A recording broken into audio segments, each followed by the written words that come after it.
ஸ்வயனம். எறும்பை பிடித்து தின்றால் கண் பார்வை தெளிவு பெறும் அப்படின்னு சொல்லி ஒரு ஐதீகம் இருக்கு. நிறைய பேர் சொல்ல கேள்விப்பட்டிருப்போம். அது அப்படி இல்லை. அதிகாலையில் எழுந்து வாசல் தெளித்து கோலம் போடும் பொழுது, பச்சரிசி மாவினால் கோலம் போடும் பொழுது அதை எறும்புகள் தின்று அதை சேமித்து வைத்துக்கொள்ளும் மழை காலத்திற்கு முன்பாக. ஏன்னா எறும்புக்கு தெரியும் இல்லையா, மழை வரும் எப்படி என்ன ஏதுங்கிற அந்த ஒரு அறிவியல் பூர்வமான ஆன்மீக ரீதியான ஒரு பாசிட்டிவான வேவ்ஸ் எறும்புகிட்ட இருக்குது. எறும்பில் வந்து நிறைய வகைகள் இருந்தாலும் சிவப்பு எறும்பு வீட்டுக்குள்ளே வந்தாலே லக்ஷ்மி கடாட்சம், வீட்டுக்கு முன்னாடி வாசப்படியில் ஊறிட்டு இருந்தால் லக்ஷ்மி கடாட்சம்னு நம்ம சொல்லுவோம்.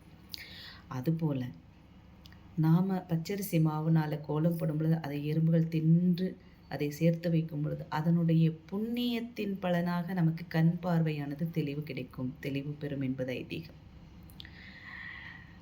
அதே போல் சுவாமி இரத்த பலி கேட்குமா அப்படின்னா எனக்கு அதில் உடன்பாடு இல்லை.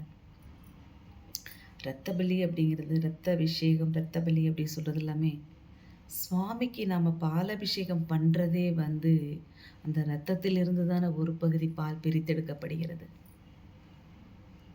நம்ம அருணாச்சலத்தில் அண்ணாமலை ஆக நடித்துள்ள நம்முடைய கருப்பு அழகர் ரஜினிகாந்த் அவர்கள் சொல்லியிருப்பாங்க,